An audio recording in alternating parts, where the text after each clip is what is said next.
Hello, Canada, and bienvenue.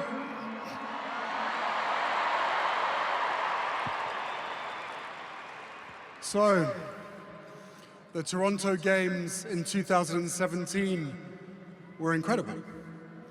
And I'm told that there is pretty much no rivalry between East and West Coast, especially when it comes to sport. So I have a question for you, Vancouver. Are you ready to show Toronto and the world how the games are done?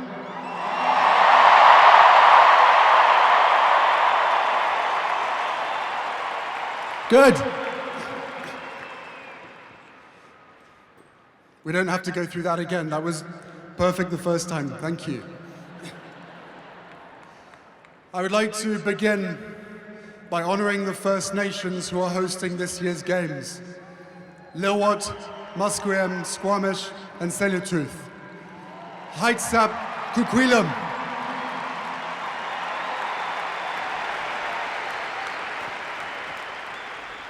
From the bid for the Games through to this week's competition, we have walked together side by side on this journey.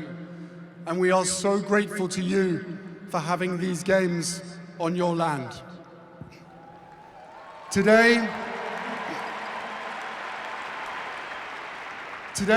and for the next week, Warriors unite.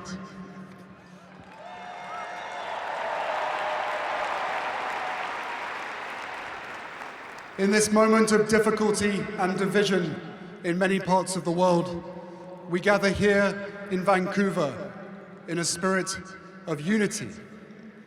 We represent 23 nations, speak many different languages, and reflect the full breadth of the world's religions and faiths.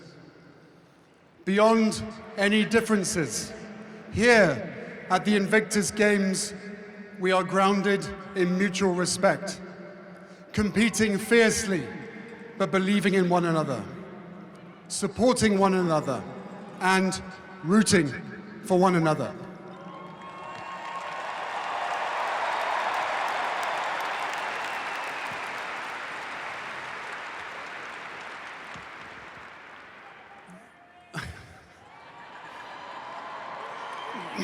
I love you guys.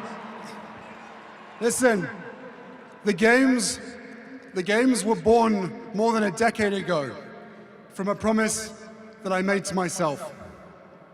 A promise to uphold my obligation, a sacred obligation after my own decade and privilege of military service. To do whatever I could to help my fellow brothers and sisters heal, and to champion everything that we stand for.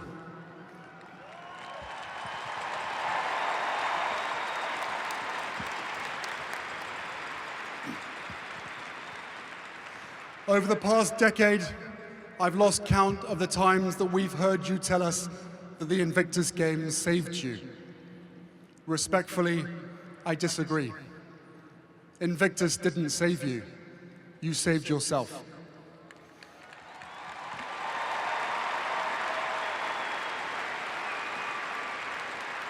It was you who pushed through the doubt and despair.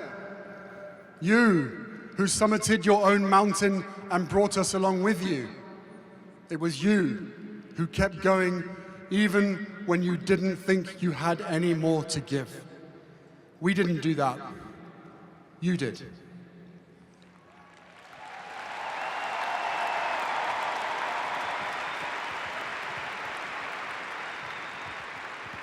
The Games simply reveal what is already within you, that scarcest and most precious of the world's resources, character.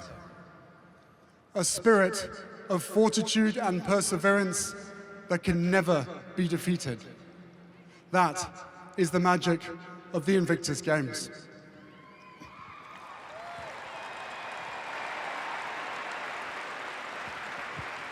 For one of the most powerful ways of healing comes not from the hospital or recovery center, but from having a sense of purpose, a sense of belonging, from being a part of something greater than ourselves. And that healing, though it begins with you, extends to your children and loved ones who delight in the simple gift of seeing you smile once again, of knowing your mind isn't someplace else, and that you are fully present.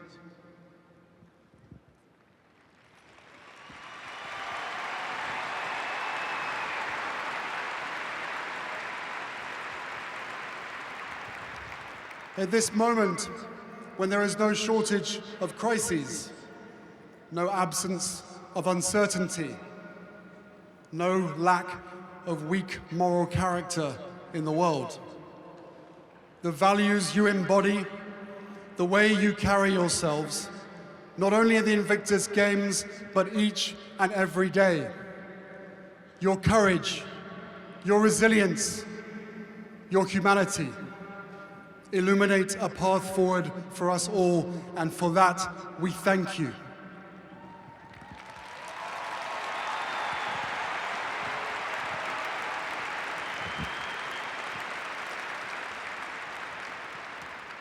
Your leadership did not end when you stepped off the battlefield or took off the uniform.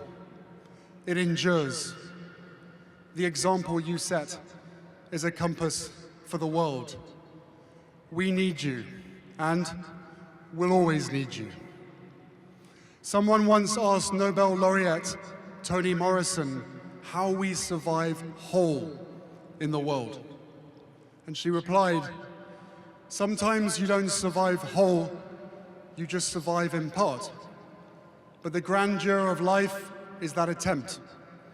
It's not about that solution.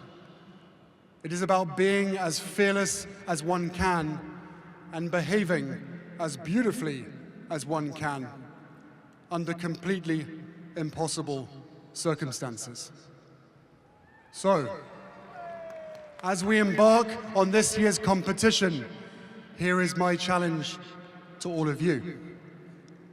Show the world how you behave under completely impossible circumstances. Show the world your fearlessness. Show the world the grandeur in your attempt at victory. Show the world why you are Invictus. Thank you.